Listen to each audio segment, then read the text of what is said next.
तुझे अश्कों में छुपाया है अब तक, तुझे पलकों पे बिठाना बाकी है। किसी आयत की तरह ए जाने जहां, तुझे आंखों से लगाना बाकी है। शहराम और महानूर की मोहब्बत ने तो मुझे सच में सहरज़दा कर दिया। आजकल के ड्रामे जो ट्रैक से हट चुके हैं ना, इनके लिए ये ड्रामा एक ब्रांड है। ये साबित करने के लिए कि ये थे पाकिस्तानी ड्रामे और ऐसे होते हैं पाकिस्तानी ड्रामे। ये ड्रामा मुझे आज से 10-15 साल पहले दिखाए जाने वाले पाकिस्तानी ड्रामों की याद दिलाता है।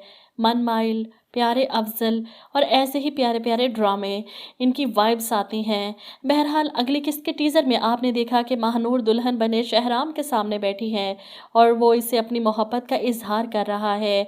ऐसे में महानूर शर्माते हुए कहती है, ऐसे क्यों देख रहे हैं? जवाब में शहराम कहता है, पहली बार अपने दिल को अपने सामने बैठकर धड़कते हुए देख रहा हूँ। इसे वो नाम बता रहा है जो इसने दिल में इसका रख लिया था, जाने जहाँ। महानूर हैरान होती है, ये कैसा नाम है? जिस पर शहराम इस नाम की वजाहत करता है, जिस इंसान में आपकी सारी जान हो और वो आपका सारा जहान बन जाए, इसके लिए इससे बेहतर कोई नाम हो ही नहीं सकता। और फिर यूँ हुआ कि गाड़ी में सोए शहराम की आंख खुल गई। वो जो 24 घंटों से गाड़ी में बैठा महानूर की एक झलक देखने के लिए तरस रहा था। अगले दिन सुबह दूध वाले से दूध लेते हुए महानूर की नज़र शहराम पर पड़ती है तो वो हैरान होती है।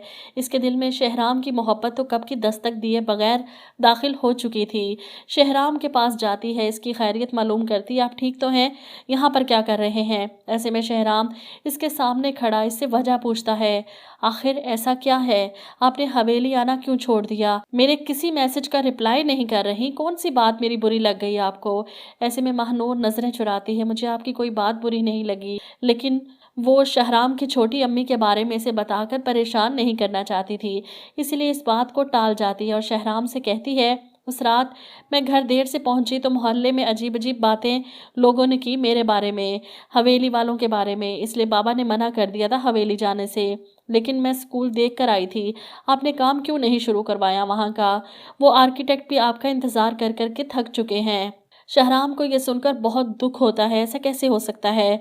कोई आपके बारे में ऐसी घटिया बातें कैसे कर सकता है? इसका तो गुस्से से बुरा हाल है कि महानूर की इज्जत को उछाला जाए, वो भी इसका नाम लेकर। वो फौरन हवेली पहुंचता है और सारे मुलाजमों को लाइन सर कटहरे में खड़ा करता है। किसकी इतनी जुर्रत कि इसने हवेली से बातें बाहर पहुंचाई, और वो भी गलत बयानी की महानूर के बारे में, इसके किरदार के बारे में। कौन है वो? अब वो मुलाजमा और बावर्ची दोनों नजरें चुरा रहे हैं। ऐसे में शहराम की छोटी अम्मी किश्वर बेगम भी वहां आ जाती हैं, इस खौफ के साथ कि कहीं महानूर ने इनका नाम तो नहीं बता दिया शहराम को। ऐसे में तबरेज़ शहराम को यूं चिल्लाते देखकर कहता है, इनसे क्या पूछ रहे हैं, अपने आप से पूछें।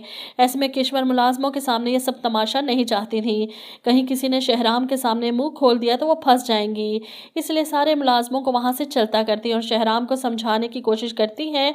ऐसे में तबरेज़ अपनी माँ से कहता है, पढ़ाई की आड़ में इस हवेली में क्या चल रहा था सबको पता है। शहराम चिल्लाता है, क्या बकवास कर रहे हो तुम? ऐसे में किश्वर बेगम मामले को ठंडा करने के लिए तबरेज़ को चुप करवाती हैं। वहीं तबरेज़ और भी ज़्यादा चिल्लाता है शहराम पर, आप तो औरतों की इज्जत के रखवाले बने फिरते थे, खुद ही नीलाम कर दी एक औरत की इज्जत। शहराम को तो बस नहीं चल रहा, ज़मीन फटे और इस तबरेज़ को इसमें दफन कर दे। वो आगे बढ़ता है इसे मारने के लिए, तो तबरेज़ भी दो दो हाथ करने को तैयार है। किश्वर इसे रोकती हैं। वहीं दूसरी तरफ अब्दुल्ला भी शहराम को पकड़ लेता है।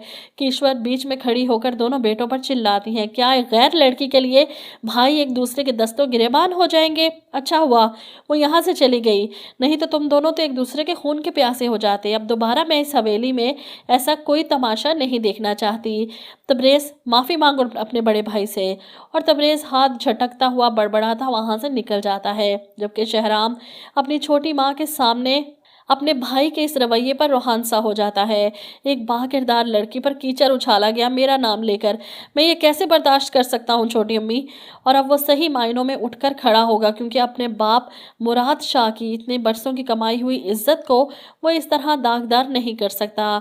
किश्वर शहराम को मजबूर करती है कि तुम महानूर से दूर रहो, ये उसी लड़की के लिए अच्छा है, वरना गाँव वालों की बातें तो तुम सुन चुके हो। इधर महानूर जिसे शहराम से मोहब्बत हो गई है, लेकिन फिर भी दुआ कर रही है कि अगर वो मेरे हक में बेहतर नहीं तो मेरे दिल से इनके लिए नरमी और हमदर्दी निकाल दे। सबसे ज़्यादा आज की किस्त में मुझे जीनत ने दिल जीत लिया। لگا تھا کہ وہ بھی اپنی خالہ کی طرح شہرام کا برا ہی چاہتی ہوگی، لیکن اس نے جس طرح خالہ کے منصوبوں کو جاننے کے بعد شہرام کو اس سب سے نکالنے کا فیصلہ کیا، یہ دیکھ کر کافی اچھا لگا۔ زینت کی کوششوں کی وجہ سے شہرام اس نیند سے اٹھ کھڑا ہوگا جس نیند میں کشور اسے ہمیشہ کے لیے سلانا چاہتی ہے۔